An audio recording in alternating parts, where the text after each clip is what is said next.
Thank you everybody for coming, especially on a beautiful springtime night. This is like the first nice night we've had in Michigan for a while, so you really must be devoted Better Made fans. Or this free samples brought you out, but regardless, I'm glad you all made it. Thank you so much. I'm Karen Dybis. I'm the author of Better Made in Michigan. I'm the author of 4 local history books all about the city of Detroit and this wonderful, wacky place that we live in called Michigan. A little history about me, and then I'll tell you more about the history of Better Made itself. I am a local reporter here. I've lived in Michigan my whole life. If you get out your Michigan map, I was born in Bad Axe by way of Romeo. I went to school with Kid Rock. That's my only claim to fame. And then I went to the University of Michigan, got a journalism degree, and started working at newspapers.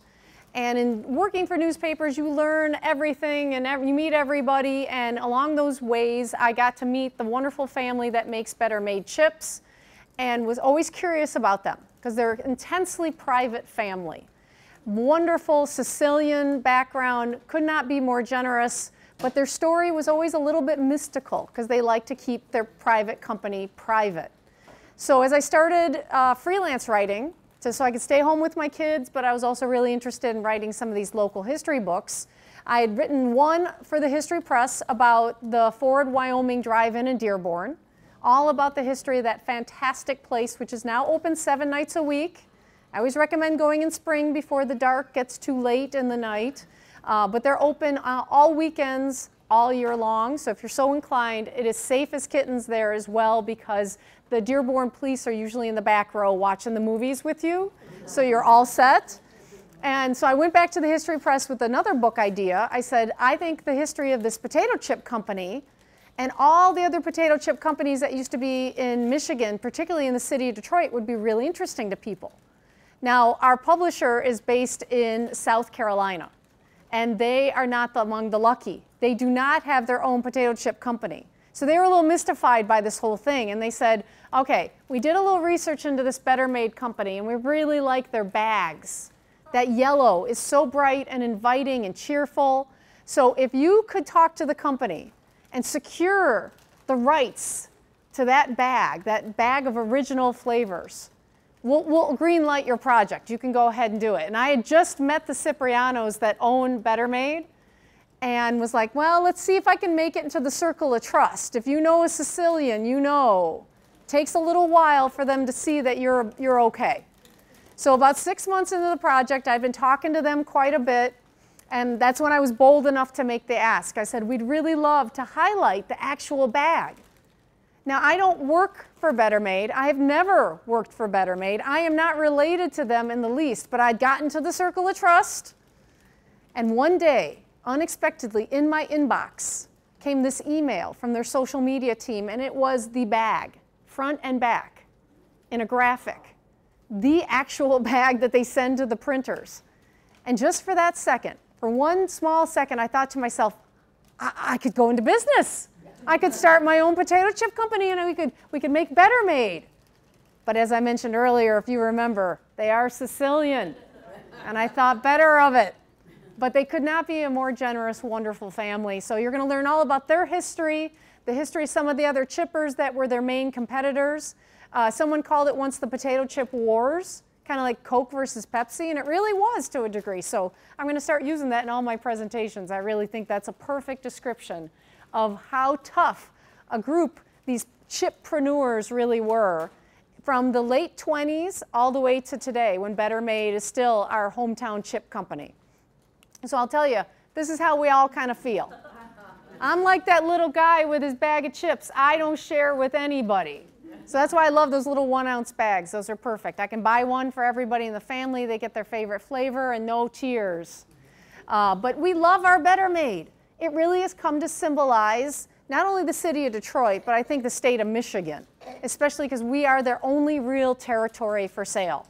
They sort of ship in other areas. Sure, they can send it across the country to California, but it'll always taste best here, I think, because it's a little piece of home.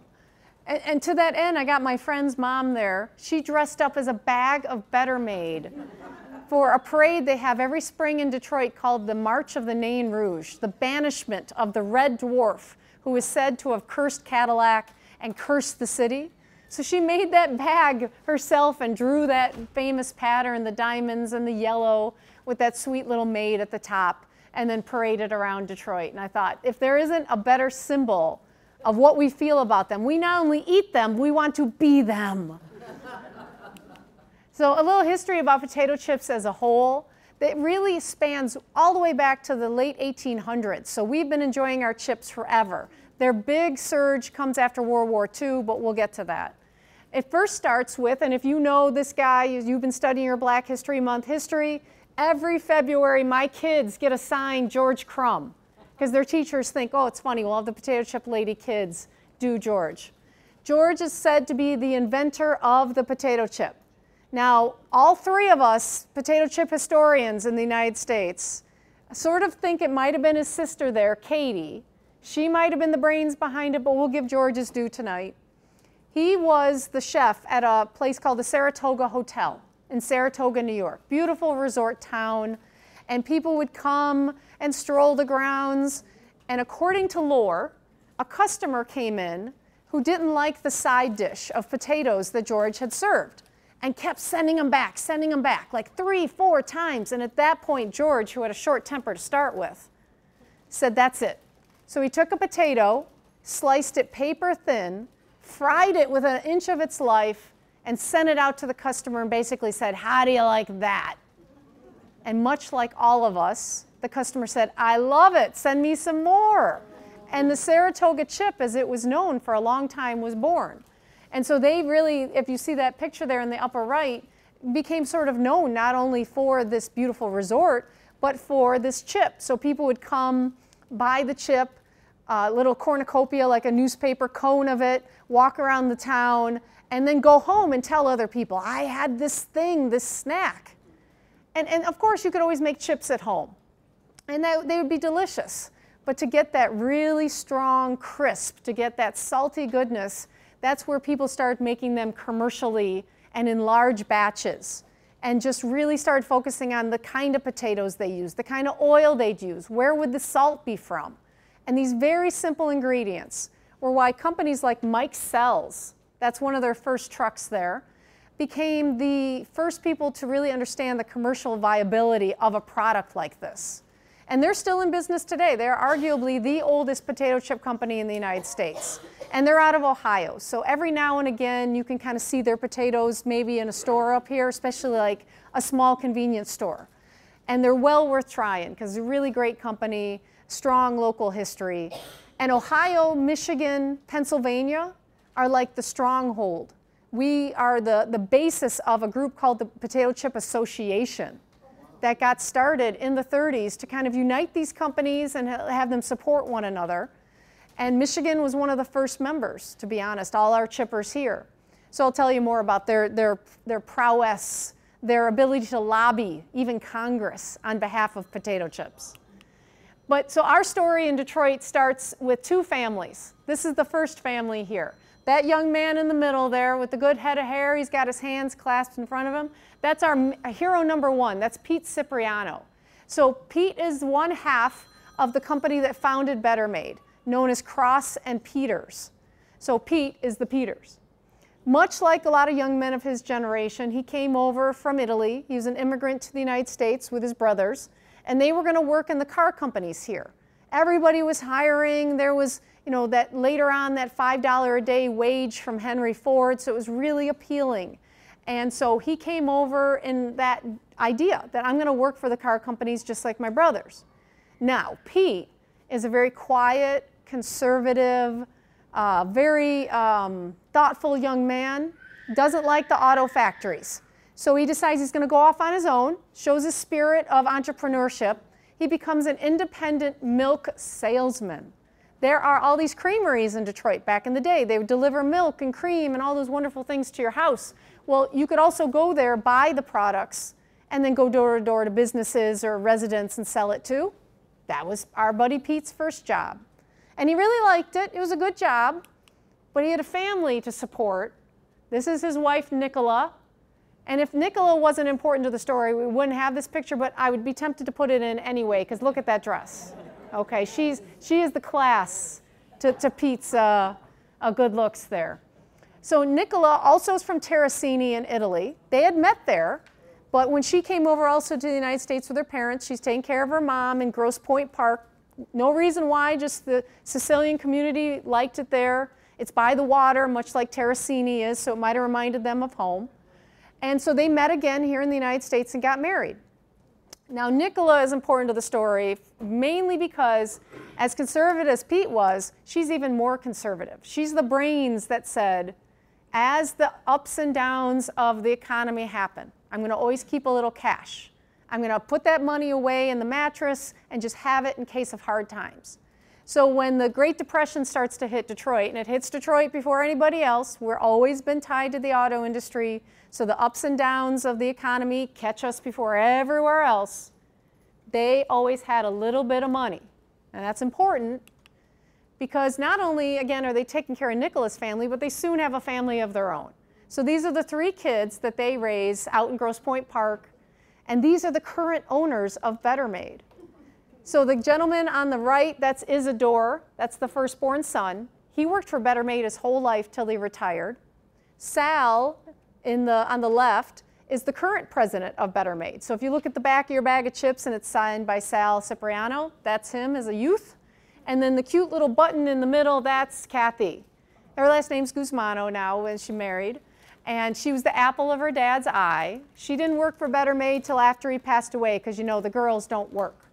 But eventually she does. She runs the retail division of Better Made. So when you go into the store on Gratiot, which I highly recommend, if you are ever on Gratiot around City Airport, you stop in because it's the freshest chips you will ever have. And you see a little petite blonde running around, that's Kathy. And you can say hi. They all work there. They go there like every day. So you can actually meet the family. But the other half of Cross and Peters is Cross. And Cross is the most brilliant salesman you will ever meet. He is the yin to Pete's yang. He's outgoing. He's so loud. He's boisterous. He loves parties.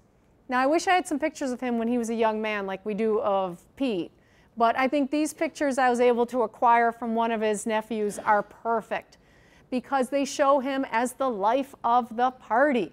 He liked to have fun, and this is part of the reason why Better Made really grew and prospered, because you had this very conservative guy and this really outrageous good time guy.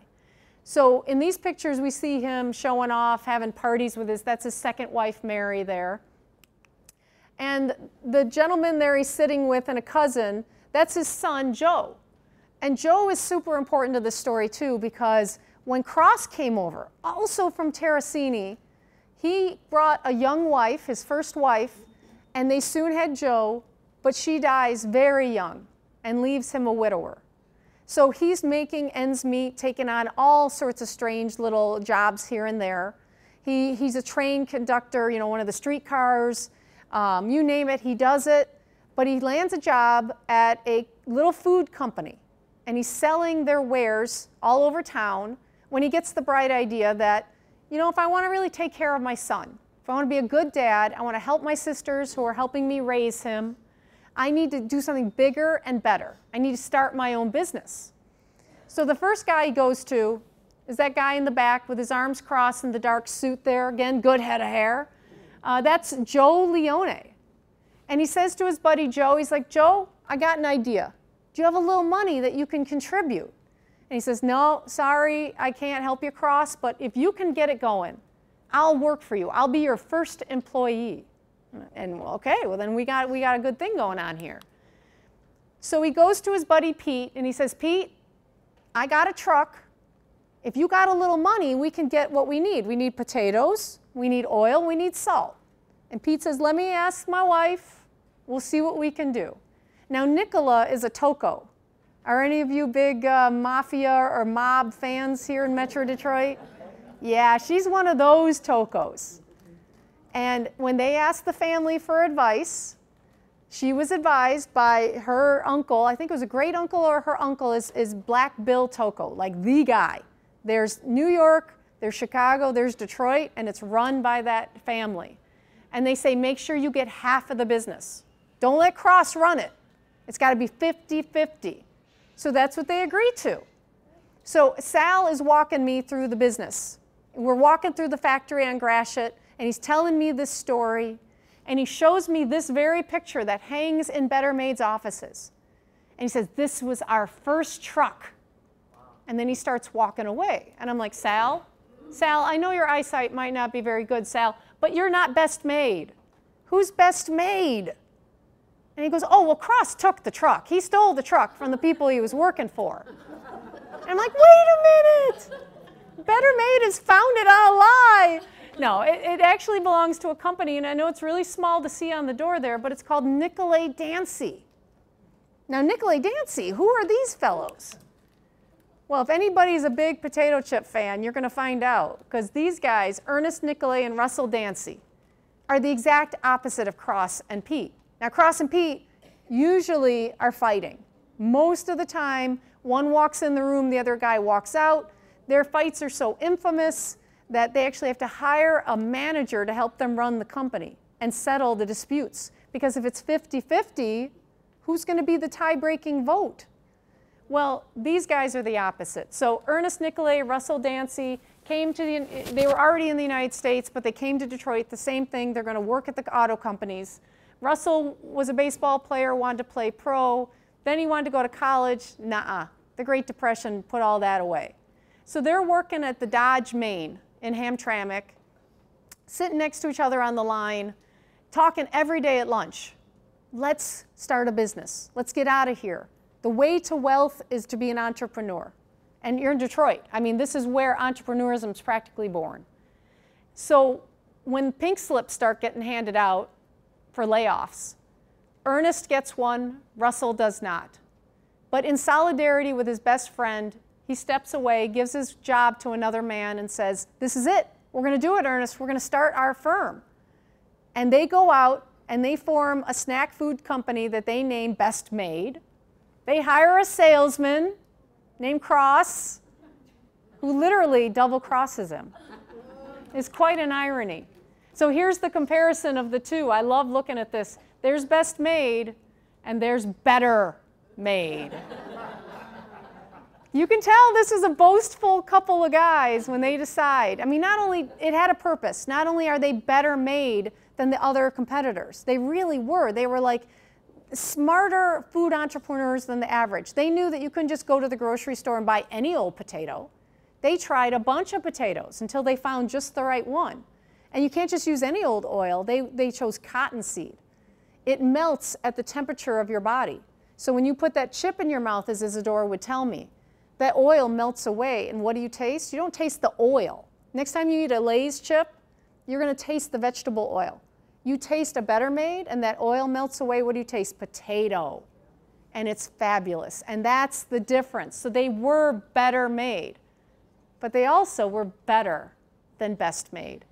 So those poor two guys lost a truck, lost a salesman, and lost their name. So they had to come up with a new name. They went to the advertising guy that they were working with and said, what do we do? And he said, well, it's a new era in your company. So there you go. That's who became New Era. And it really was the smartest, best move they could make in some ways. Because Best Made and Better Made, they're great, too similar. And by the 30s, Best Made is gone. New Era has replaced it. And they become, really, not only they were the first potato chip company in Detroit, but they are the biggest. They end up in 3 different states. They are beloved by everyone in the industry. One day when one of their factories has a fire, other potato chip companies shut down production and help them produce enough chips to get through it till the factory can be fixed. When they sit together at their office, the doors are open, everybody can come in and talk to them, and their desks face one another because they're best friends. I mean, it's just a complete, wonderful company in every way possible. In fact, when I interviewed Russell Dancy's daughter for the book, and I told her the name of the book was going to be Better Made in Michigan, she said, young lady, you can't name it after those hooligans. You got to name it after New Era. I was like, well, you know, your name's not around as much anymore, but so we hope that we keep it alive a little bit. But their factory was on Grandy in Detroit, and none of these factories stand anymore except for Better Maids and a company that was called Superior / Evercrisp. That's where Uncle Ray's is made to this day. So it's still a potato chip factory after what, about 70 years in business. But this is Better Made's factory on Gratiot.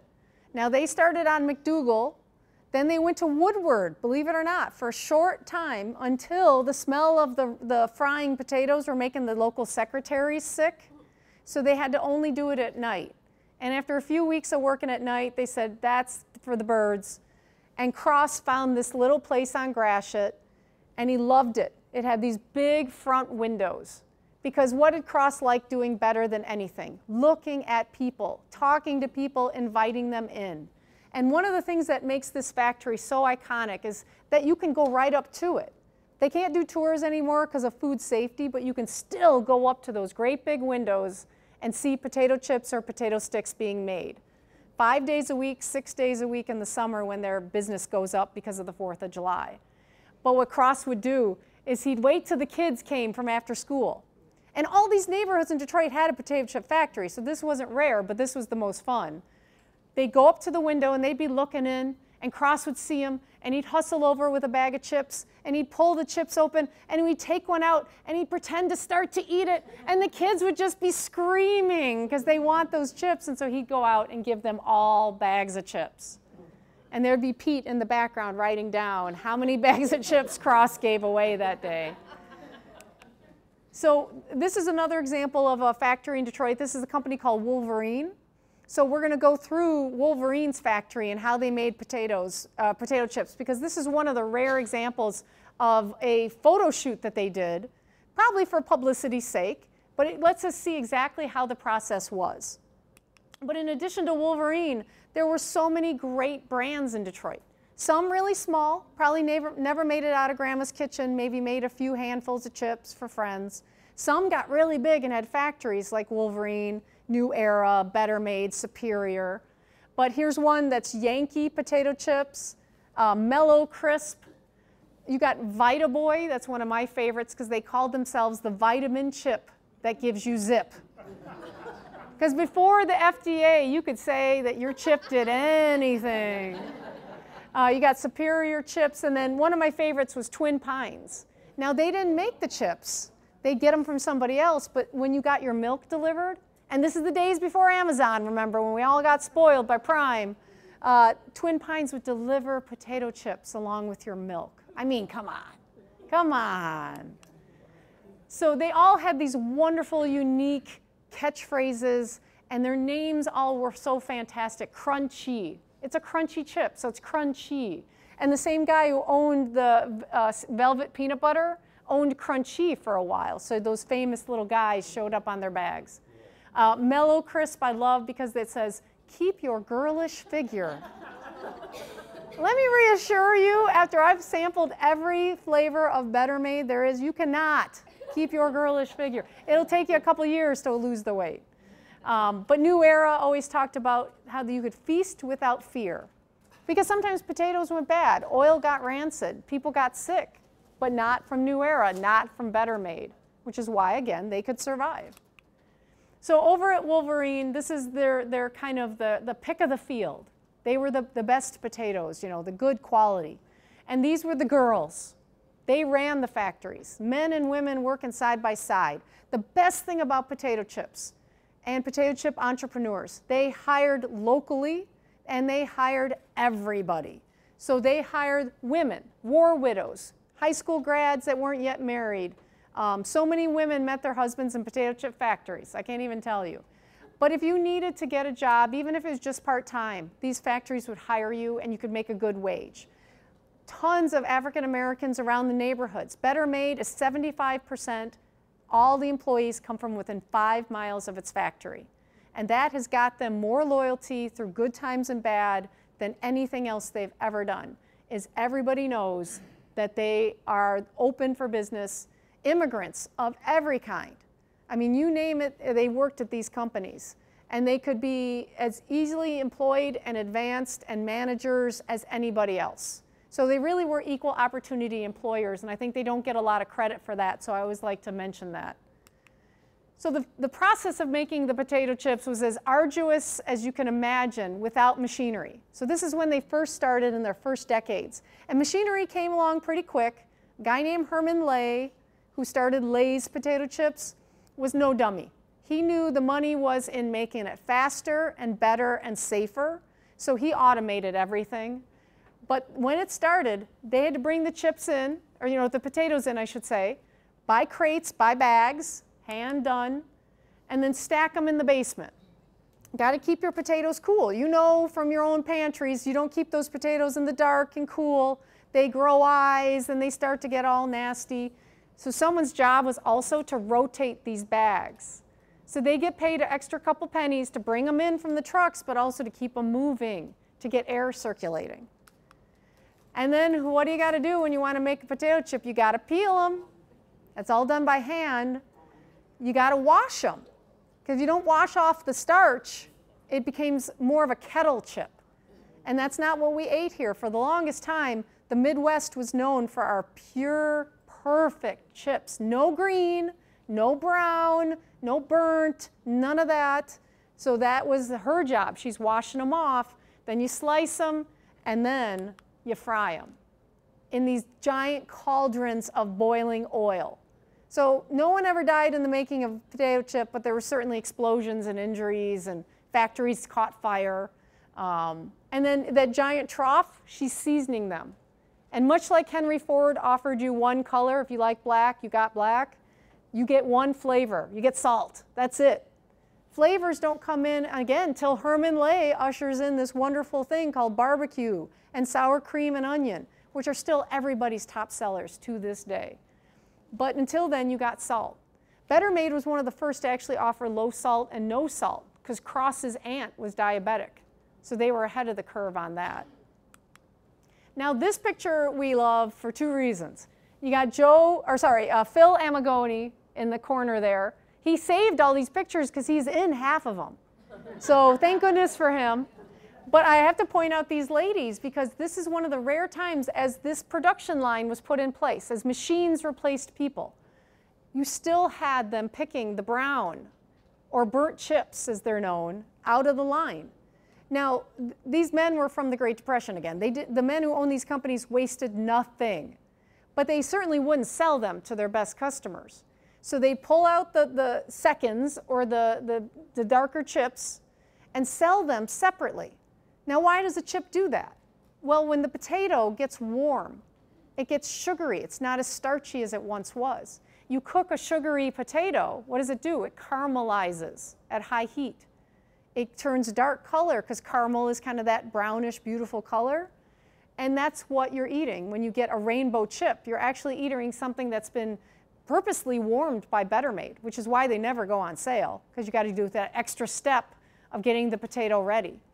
And that's what they're selling in these little shops that Better Made set up. So Better Made was no fools. They would go anywhere in Detroit to sell. They would go to any place on, a recreational center. They go on Belle Isle during church picnics. You have it, they're there. But they also have these little storefronts next to movie theaters. And before the days of the concession stand, you'd go next door, you'd buy your chips, and then go in and see the movie. They even had a storefront in Northland when it opened in the suburbs. It was their first foray out of Detroit. And they'd sell these secondhand chips for a couple cents less, which is why a lot of people got addicted to them, because they really like that burnt so-called flavor. And they sell them to this day. So this is kind of how the factories would look. Here's all the girls as they're stamping the bags shut, weighing them to make sure they're the proper amount. This is actually New Era's factory.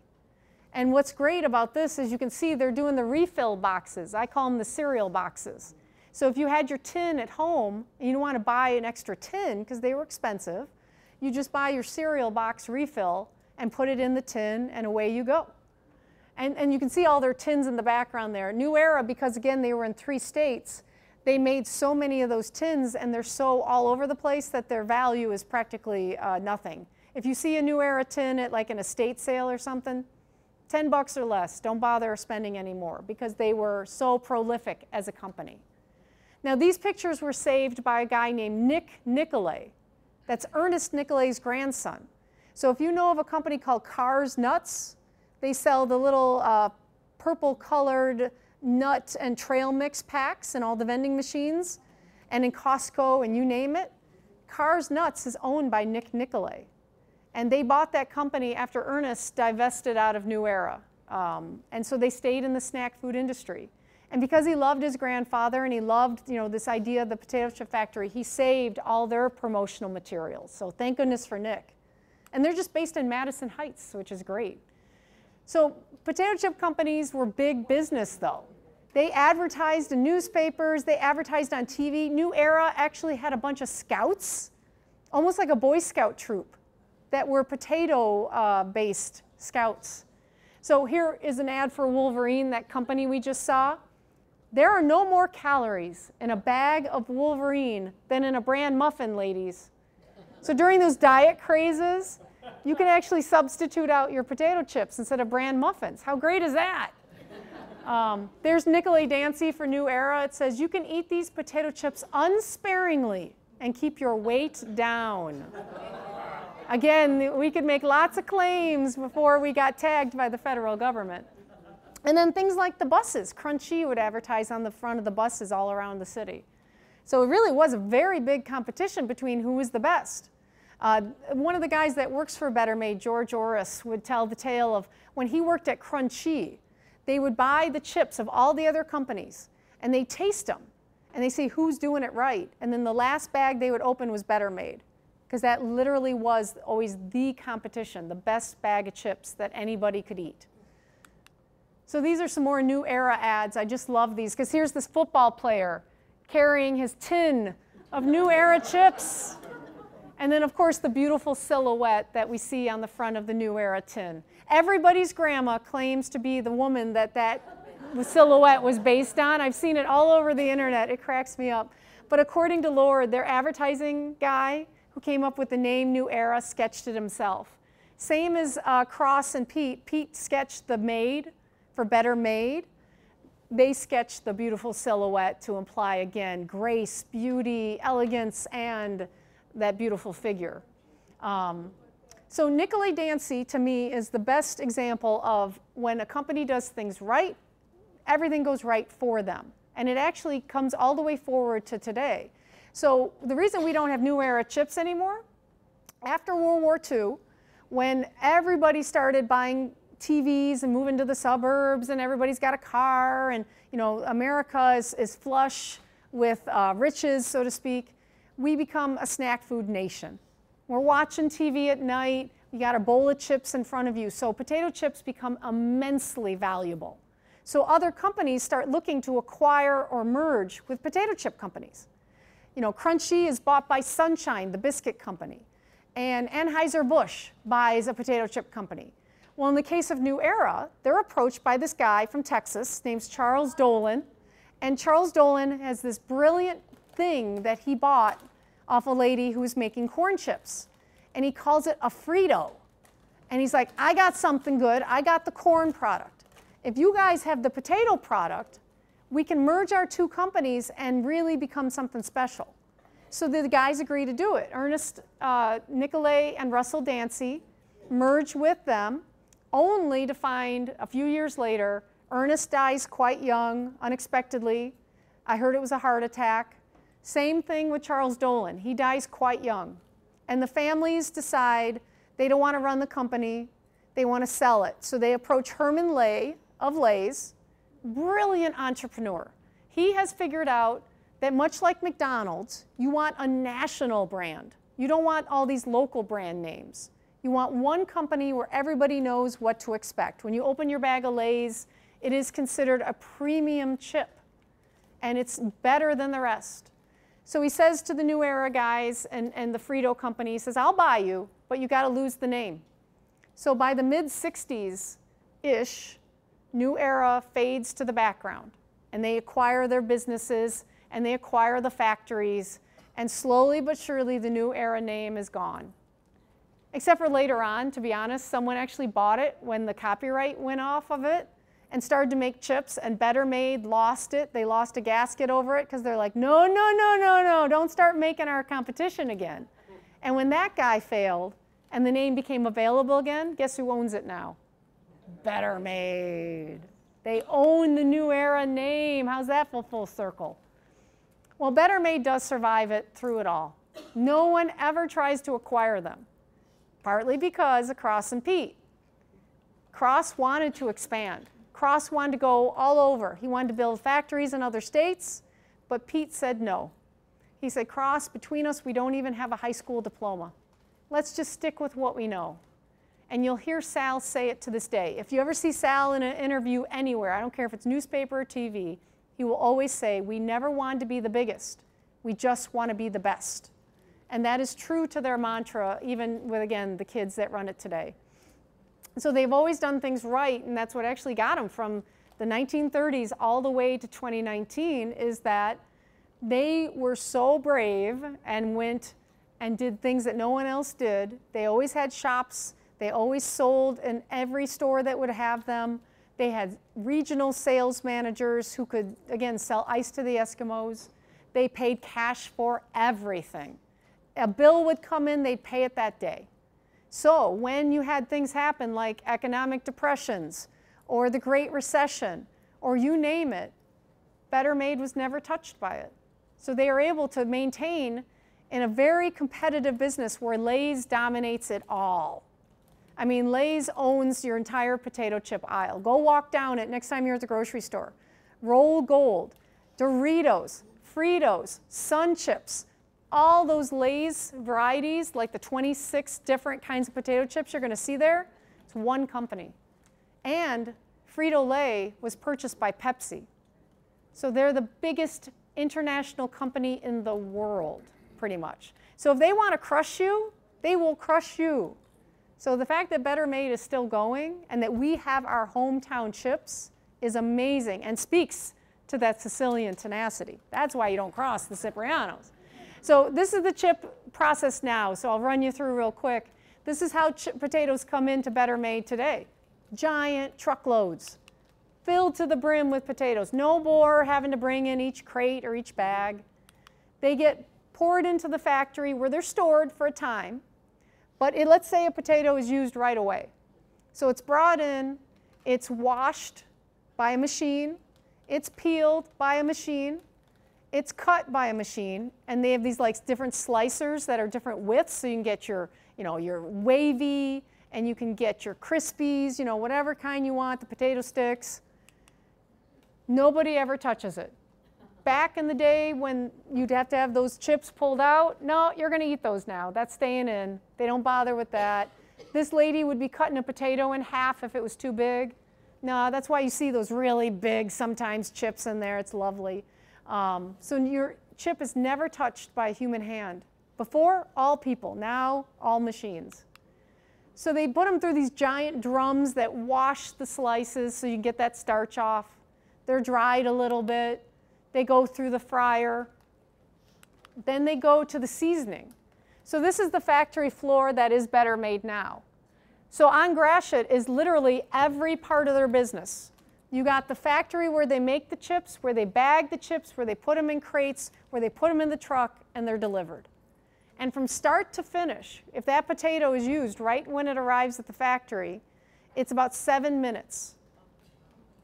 It's amazing. So they can really, again, in the summer when their big business starts with, again, this ramp up to the 4th of July and goes through Halloween when everybody's buying chips to give out to the trick-or-treaters, they're operating 7 days a week and a full shift. About 175 employees-ish. And then those are the spices right there being poured on there. They basically have these big potato sack style like bags of spice. And you just kind of throw them in the tumbler, and the bags or the potatoes come through the tumbler, and they're spiced and then sent on their way. And their spices are proprietary. They make all their own spice mixes and test them and all that other good stuff. And then they're bagged up and sent to us. I mean, we get some of the freshest potato chips in the nation. And because of the competition between Lay's and Better Made, the cheapest. Guarantee that no one else in the nation is seeing $2 bags of potato chips. They're getting $4 and $5. We get them, especially right now when the competition is high, at excellent prices and excellent quality. So that's great. But there's other Michigan-based chips, so I'd be remiss not to highlight some of them. You got Downey's in Waterford area. That is said to taste just like Vita Boy did. So if someday you want to have a potato chip party and try all the different kinds, you know, that's kind of fun. Uncle Ray's is still made in Detroit. They're not owned in Detroit, but they are made here, and I mentioned at the Evercrisp Superior factory. McClure's makes their own. McClure's is a Hamtramck company that makes your Bloody Mary mixes and stuff like that. So very high spice. Wonderful chip. And then Great Lakes potato chips. Love them. They're out of Traverse City. They're actually like a new era. They're sold in multiple states. They have a really great production company. And that one, it's a skin-on potato. So it's just a nice look, very elegant, fun flavors like cherry and things like that because of the Traverse City connection. So what's left? Not much. Even since this graphic was put together, some of these chips have been bought by other companies. So that's really what happened to all of our Detroit chippers as well as these other companies. They end up merging, or the family finds the kid doesn't want to take it over, so they sell it or close it down. So you can see we're quite lucky across the United States. Everybody's got to eat Lay's. We got Better Made. In Ohio, you got Mike Sells. Jay's was out of Chicago. They used to be known as Japs. That was the family name. But in World War II, they had to change the name, so that's how they came up with Jay's. Utz and Hers, you can actually get around here a little bit too, but that's Pennsylvania. And each has kind of their unique flavor, their unique oil, unique potatoes even. Potatoes is a whole science. Most of Michigan are potato chip potatoes, believe it or not. So Cross and Pete, our heroes, they work there till the day they die. I'll answer questions at the end. And they continue to be 50-50. One of their kids and one of his kids always has to work for the company. So after they pass away, Isidore runs Better Made until his retirement, then Sal, and then finally Kathy is brought into the mix. I had to sneak a picture of Kathy because she's publicity shy. Again, intensely private company, intensely private family. So Sal used to work for Ford, and he's really a car guy at heart. If you go into his office, it's all like car magazines and stuff like that. And he volunteers at the Paquette, which is one of the Henry Ford plants in Detroit, and a couple of the cars there are actually Sal's. And occasionally, if you're lucky, he'll do your tour. So you can see Sal, he's out in the community. Kathy, like I mentioned, is always at the store. Isidore is probably in Florida. He doesn't have to do it anymore. This is their current CEO, and that's one of Kathy's kids. They run the company day to day. So even though all the guys still come in and Kathy's there, this is your main production staff. That's one of Sal's kids. And then George Oris and Russ Leone, the two guys with me there. George Oris was the brilliant man who brought all that machinery to Better Made. They were still, even up to the 70s, still doing some stuff by hand. And George is like, forget it, you're getting machines. And he would go to other potato chip companies when they broke down and bring it to Better Made. He convinced them to do the popcorn, for example.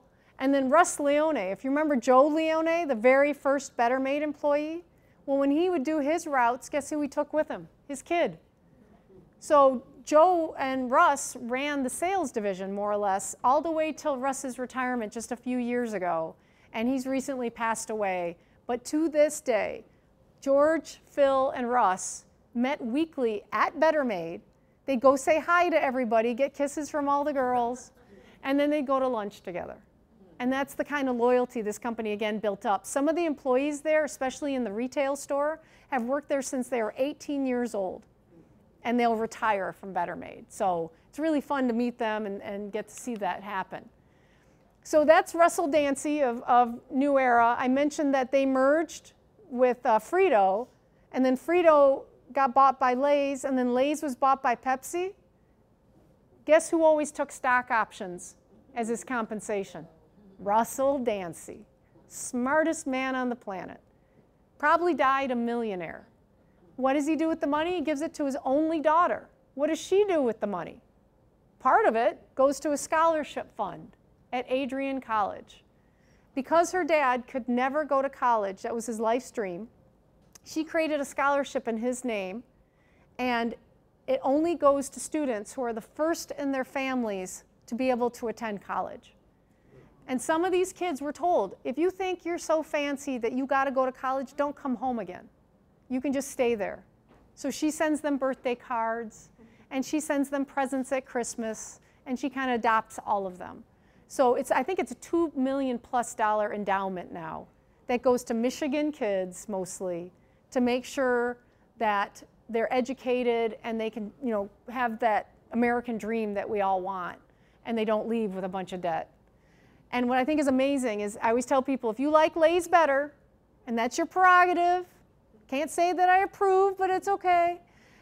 That's a little bit of Detroit in Lay's, because they bought New Era, and that lives on through this kind of thing. So when she's getting her stock options, she's sending it right here, in part. I can't say that they're not all, doing okay, but they are doing okay. So in conclusion, I bring you some of my favorite Better Made things I found when I was researching. This is a band called Better Made. They named themselves after the potato chip company. They actually go around and they're insurance salesmen during the day, and at night they rap. I think it's just amazing. Here's some Better Made tattoos that I found when I was doing the research. You got this guy's got Cadillac as well as the Better Made. And then that lady that became a friend of mine, her husband is a tattoo artist, and he's like, well, what do you want? And she's like, I want the Made. It just reminds me of home and all things that associate with Better Made. And if that isn't a sweetheart thing, I don't know what is. Now, I don't know if I want a company's logo on me, but Better Made might be okay at this point. So this is kind of your chip aisle here. So I leave you with this message that indeed, to be able to sell at some of these big grocery store chains like Kroger, Better Made has to pay to be on that shelf. And that's why you might only see 4 kinds. But again, I cannot encourage you enough. Next time you're in Detroit, go by the factory store. There you can buy every product they make. Probably 40+ varieties of potato chips. Garlic dill pickle, 6 or 7 kinds of barbecue. High salt, low salt, you name it. And it's just a wonderful thing. Once again, they're open Tuesday through Saturday till about 4:30. Not that I know this by heart or anything. But they also sell the potato sticks and the popcorn, and the women who work there are wonderful, so you'll have a good time. And they have all sorts of fun things, like in the room are all of Sal's tin collection. So I've got my couple chip tins, Sal's got them all. And it's so much fun to see all the names of the different companies up there. So I leave you with that. I thank you so much for your attention. Even Marilyn thinks it's a good read. But I'm more than happy to answer any questions if you have any about potato chips. I know you've been very patiently waiting, so yes, ma'am. I wondered when you saw those gobs of humongous potatoes, where do they get those? Oh yeah, so the big truckloads of potatoes coming in. So for many, many, many years, Michigan was a French fry. Sorry. The question is, where did the potatoes actually come from? For many years, Michigan made French fry potatoes.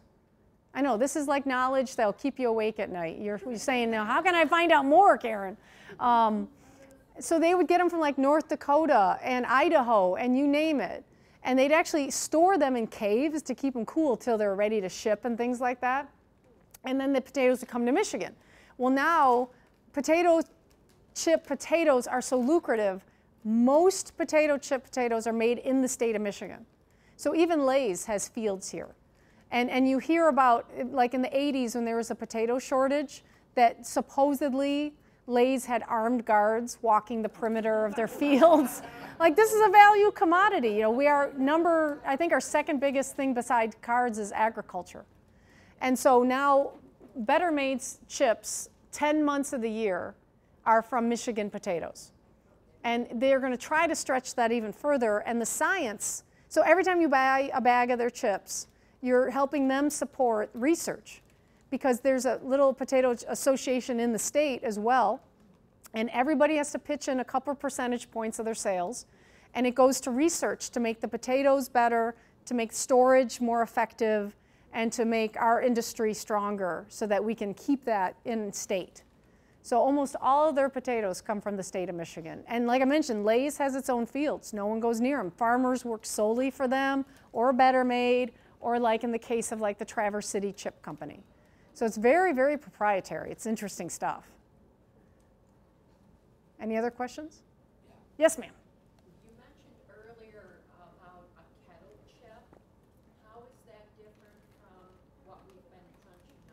Yep. What's the difference between a kettle chip and kind of the chips you eat? So it's not only the process. So especially in kettle chips, they won't wash off the starch. So it goes straight from slice to fry. And that's why they're all bubbly and crispy and kind of tough.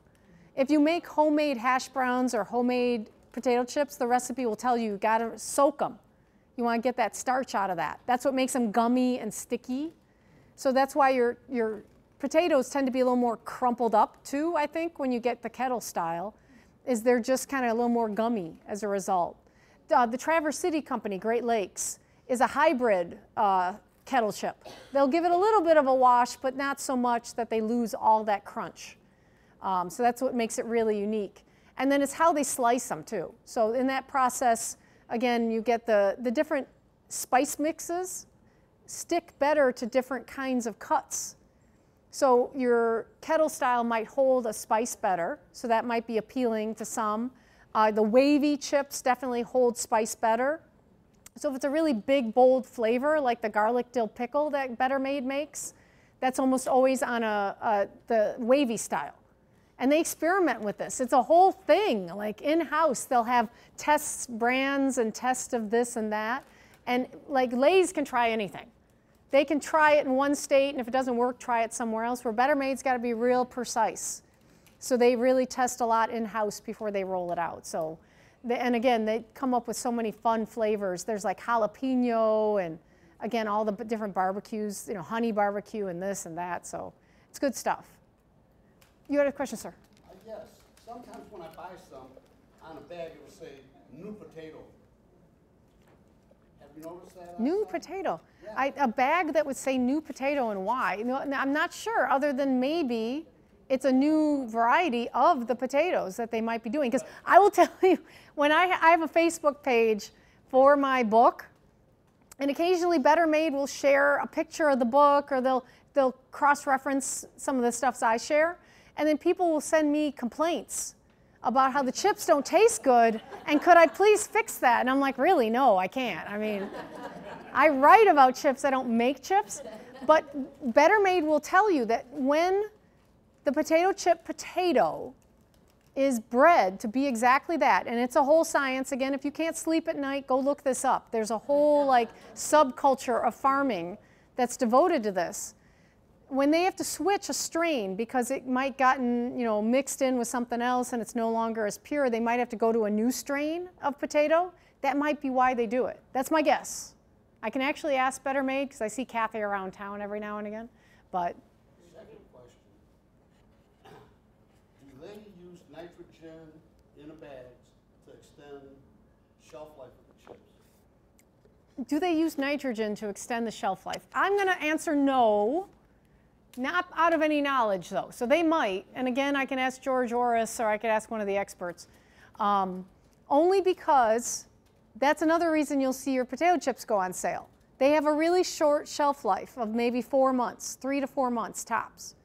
But we have such a high turnover here. We really do eat more potato chips than anywhere else in the nation. The amount is a lie. Someone made that up in like the 70s. They say 7 pounds per person. Nah, someone just made that up. I've never found proof. But we eat so fast that the turnover is pretty high. But if it isn't, you'll see like, again, the potato chips will go down like $2 a bag when they're trying to move it along. And they don't travel well.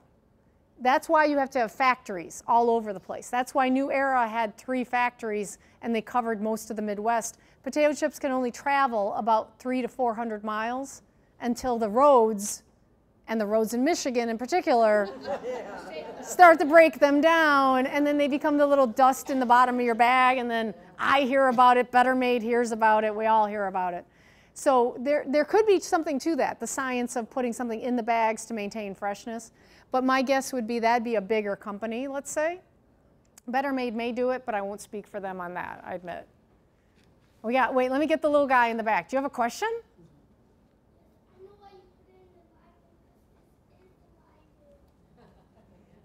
Hopefully the library has a book here of Better Made, so I always tell people you can read it in the library, or I actually do these presentations for kids too, and I bring chips, so I'm very popular.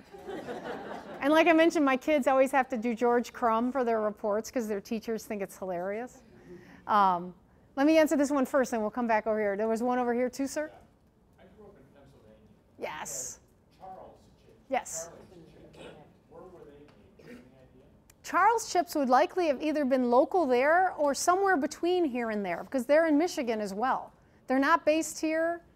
It'd take 2 seconds on the internet for me to find out where they're based. But yeah, they were everywhere. So my guess is they were a pretty good sized company. New York too. Yeah, so again, if these companies were smart and grew fast enough, they put factories dotting the landscape. And that's why Lay's has, again, factories all over the United States. Really? Oh my gosh, if someone knocked on my door and offered to sell me potato chips, like right there, I would be hard pressed to say no. A vacuum, I can say no. Encyclopedias, no. Actually, part of the reason I wrote the book is I genuinely do love potato chips. And so the idea of like learning about them is super fun. And I still do research on it. I hate to admit it. Like I stumble upon stuff like someone in Grosse Pointe, I was doing a presentation in Grosse Pointe, and the lady lives in Ernest Nicolet's house. And so she was telling me all about all these fancy things. Like Ernest was the engineer for the company. He kind of came up with all their machinery. Brilliant man, no college education, smart as a whip. And he had a heated driveway and a convection oven. And this was like before anybody else had those things. So again, just this fun of learning these weird details. Yes, ma'am? Okay, do they still have Wise out east? Yes. Wise chips are definitely still going. Yes. And you can still catch them here. Once in a while, people will bring me chips back from where they travel. So I've had Wise. Those are real good. And then there's this lady on, I think it's Instagram. I can't remember her handle exactly, but it's like the Chip Girl or something like that. She tries every brand of potato chips in the nation and rates them. So she has a very difficult job. I really am very sympathetic to her. So yes, you had a question. Or just... Who's this little girl on the bag? That's her. That's our maid. Who's the girl on the bag? So Pete Cipriano, the guy who founded the company, is said to have done like a rough sketch of her. And that's their symbol. So back in the, I think it was the 80s and the 90s, they actually used to make a female employee, and then they actually hired a model because the employees got sick of doing it probably, to dress up like the maid. And she'd go to grocery stores and fairs and festivals and hawk the chips. But they don't do that anymore. But I will tell you, at one point, they wanted to change her. They wanted to modernize her, kind of like they do with brands, and make her dress in modern clothing. And Kathy Guzmano said, never. Over my dead body will you change the maid. So that's why she maintains her cute little, 1930s demeanor, so to speak. There was a question here, I think. Yes, sir. A lot of times when they're dumping all them potatoes in the trucks or dumping them at the thing, it seems like you get a lot of bruising. That may be why. Like a lot of stores, when you buy potatoes, you get Yes. a lot of bruise marks. Do they have another way to cut that stuff off? I will tell you, I don't think so, only because they are supposedly the ones that actually invented the technique, that hydraulic lift that lifts the truck bed up like that. And that's actually one of my favorite things when I'm driving down Gratiot going somewhere. I will purposely drive by because not only the smell of the chips being made is like fantastic, and you can smell like the dirt and the earth of the potatoes and all that good stuff. And inside you can smell them being cooked, obviously. But you can see that truck on the horizon, and it's just the coolest thing. But your point is valid. I'm sure it does have some sort of like negative effect, but they still taste pretty good. So I'm going to go that they're okay. They will give them permission to them to keep going. Yes, sir? What do they do with all the dirt that they wash off the potatoes? Now, this is fascinating. Land mass or something? I will tell you the Depression era mentality of these companies, because that's when a lot of them were founded, is maintained to today. They waste nothing, nothing. So the boxes, if the party store wants to give them back, after they unload the truck full of boxes, they take them back and they clean them up and they use them again. And the peels, when they peel the potatoes, they sell that to farmers as feed. So I guarantee you, if they can find a market for the dirt, they are doing it. So there may be, I would argue, there is a company in Detroit called Detroit Dirt that Passion Murray, if I'm saying her name right, runs. And it is this incredible company where she takes all this compost and other stuff around the city and she makes it into new dirt, and then it goes out to all the farms and everywhere. She's on the road constantly promoting this because she does so much recycling efforts. So I wouldn't be surprised to see something like that. But they will repurpose everything. If they could repurpose, well, the oil can be recycled too, to be honest. There's a place in Detroit that recycles vegetable oil from all the different chefs in Detroit. So trust me, if Better Made can find a way to use it, they will use it. They are the most resourceful people. Yeah, absolutely. If potato fuel ever became a thing, they'll be on it. I guarantee it. There is no end of their thoughtfulness. And they do a lot of charity work and stuff like that. They do a lot of donations. The Nicolay family also does a bunch of donations to this day. So both Russell Dancy's family with that scholarship, but also the Nicolays do a lot of good work in the area. So they're good citizens, good corporate citizens in a lot of ways. Yes, sir? What is the footprint of your business? Is it the entire state, or they go to Ohio, or what's the footprint of it? Well, what is the footprint of Better Made is one of the questions. And from the factory standpoint, I will tell you they take up the whole city block, for example. So when they first moved there, they had all these other businesses on the block. There was like a funeral home, and there was an ice maker. Like they used to sell blocks of ice for refrigeration kind of a thing. So over the years, Better Made has spread out to the point where their entire production is on that one spot. And then they bought another chip company called Made Right, if I remember right, in the Midland kind of Bay City, Saginaw area. And that became another home base. So they can kind of ship things there and then, you know, bring things in from other parts of the state. But as far as their geographic footprint, it truly is the state of Michigan. They sell more in Detroit than any other chip. The most loyal people are in the city itself. Then, because Better Made never left. They have had offers, but they're too cheap to take them.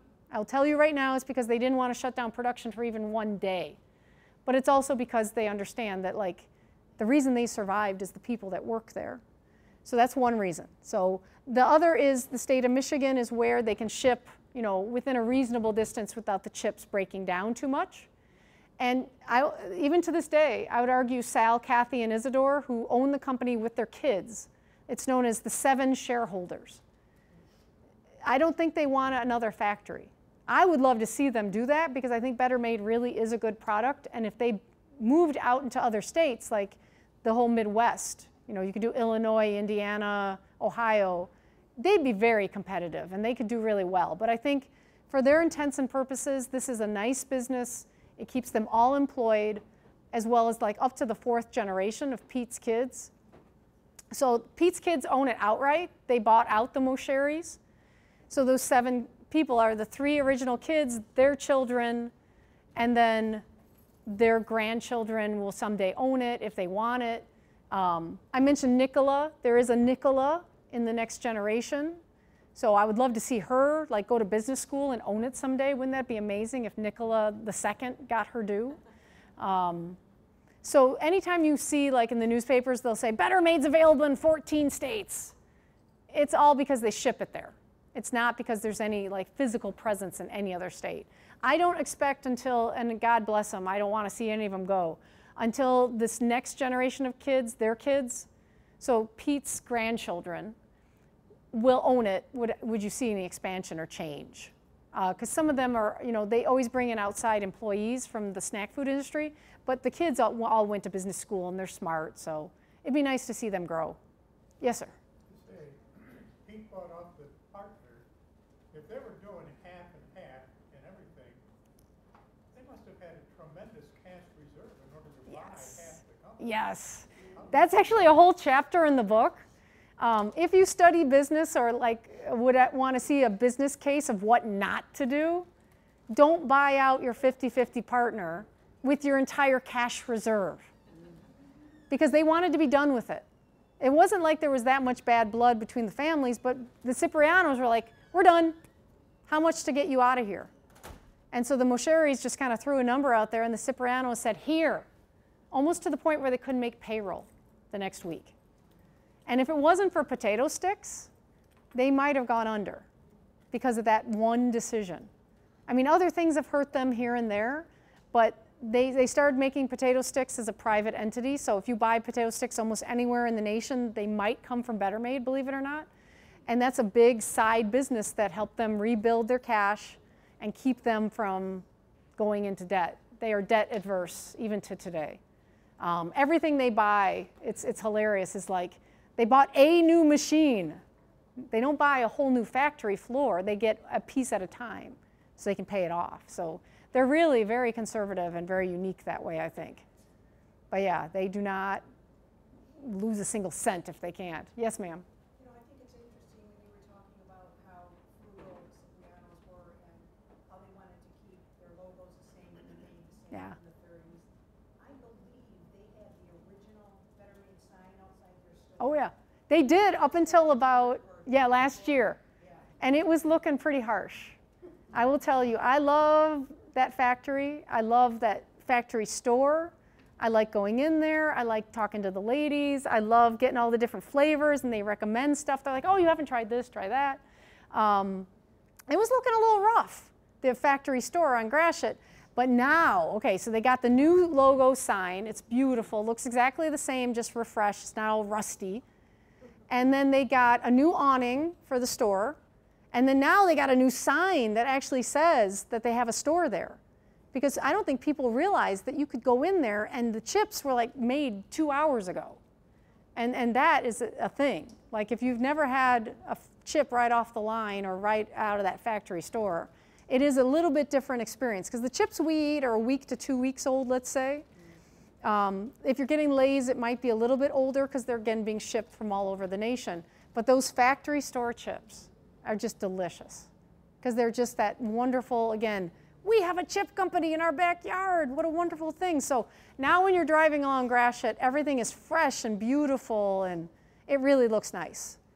And then they actually redid their lobby. I'll throw that out there too, just in case. Their lobby used to be like wood paneling, like Brady Bunch wood paneling, not the nice looking, you know, like Joanna Gaines, you know, fixer-upper shiplap. They finally redid that too. So when you walk in, it looks like a genuine business. It doesn't look like you walked into your grandfather's basement. So bless their hearts. Yes, ma'am. Gratiot and I'd say 6 or 7 mile-ish. So if you've gone to Eastern Market, you've gone too far. If you see Fago, you're about 3 miles out. If you see City Airport, it's like right across the street, like by Harper-ish. I am geographically challenged. I get lost going to get my kids pizza, for gosh sake. It's not as far out as 6 or 7. Yeah, it might be closer, so don't quote me on that. But you know, just put it in your GPS and you'll get there. It's just east of Eastern Market. Yes, ma'am. Yeah. Is Better Made, are they ever concerned about the calories? No. No. No. Sal's eating. Is Better Made ever concerned about the calories? No. They care about the salt. They recognize that people, two things. The salt is bad because of diabetes, but they also recognize the spice mixes can be adding a ton of sodium. So if you love the barbecue, for example, that's sodium bomb. So they actually make low salt barbecue now because they're trying to be responsible in that regard. But as far as everything else, no. Sal eats a bag every day. And he's got to be in his mid-70s now, and he's just fine. Now, in California, they actually make Better Made put labels on it that says that fried foods are cancerous, potentially cancerous or something like that, but that's California. We are hardy Midwesterners, and we need our winter fat. No, they do care, but again, that's why we have 1-ounce bags. That's portion control for people like me that can eat the entire bag with no problem, none at all. That's why I like the spicy ones, because then it stops you from eating quite so much. But all right, well, thank you again so much for that. And I got the books in case anybody wants them, but they're available here at the library too. So thank you.